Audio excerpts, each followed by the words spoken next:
दूसरा, यह कहना बंद कर दीजिए फ्रॉड कि मस्जिद अल्लाह का घर है और मंदिर भगवान का घर है। यह सबसे बड़ा झूठ है।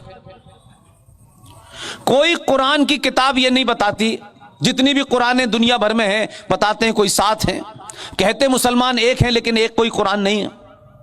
अल अज़हर यूनिवर्सिटी का भी कुरान है, फ्रांस में भी एक किताब है जो मिली हुई है उस जमाने की, लेकिन इस पर डिबेट चल रही है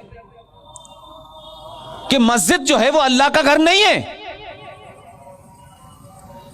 मस्जिद इस्लाम के अंदर होली शराइन नहीं है, नमाज पढ़ने की जगह है, न वहां कहीं अल्लाह को स्थापित किया गया है,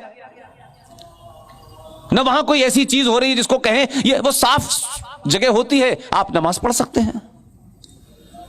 मस्जिदें रोज टूटती हैं, सड़क चौड़ी कर दी जाती है। और ये यहां नहीं, ये जो नकली मुसलमान हैं हिंदुस्तान के, इनकी बात नहीं कर रहा।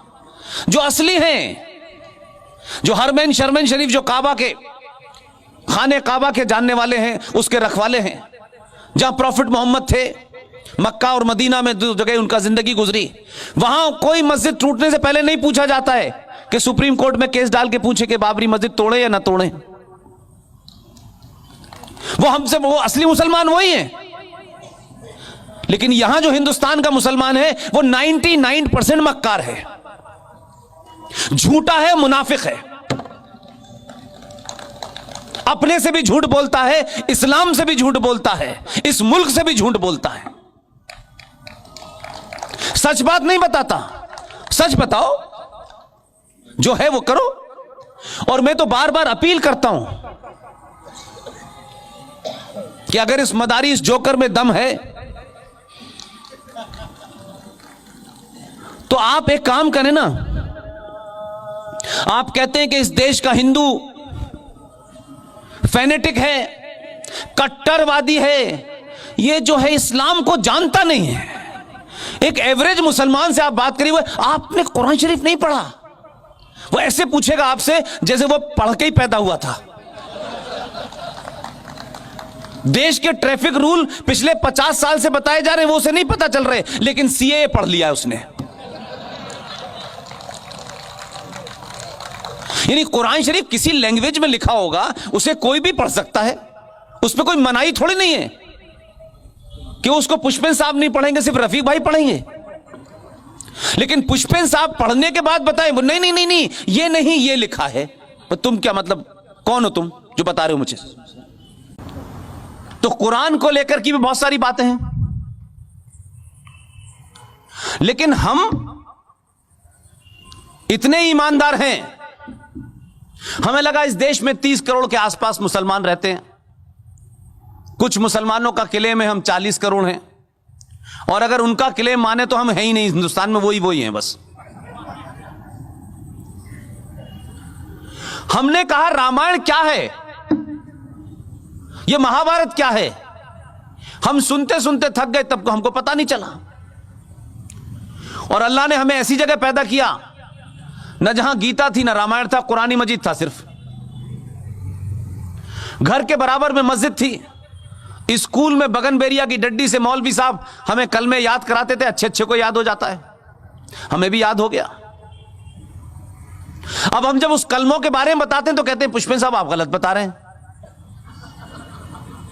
अब जब सार्वजनिक तौर पे पूछ लो तो जवाब नहीं देते, फोन करते हैं तेरी गर्दन काट देंगे।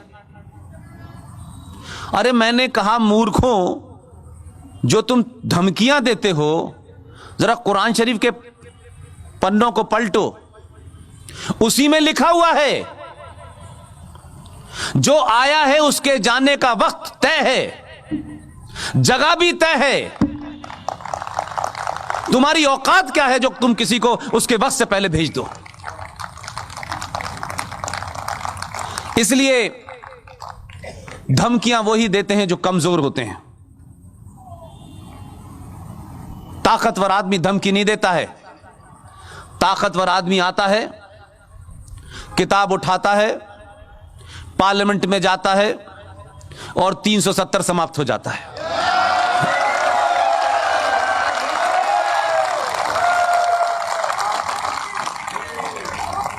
इसलिए यह जरूरी नहीं है कि जो धमकियां दे रहा हो वो बहुत ताकतवर होता है।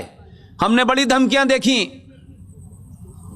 जो लोग निजाम मुस्तफा बचाना चाहते थे कश्मीर में, अल्लाह की हुकूमत बसाना चाहते थे, हमारे आजादी के आसपास के बौने नेताओं ने किन कारण से 370 दी मुझे नहीं पता, किन कारणों से 14 मई 1954 को 35 दी, किन के सामने और किन ब्लैकमेलिंग की वजह से उन्होंने दी मुझे नहीं पता।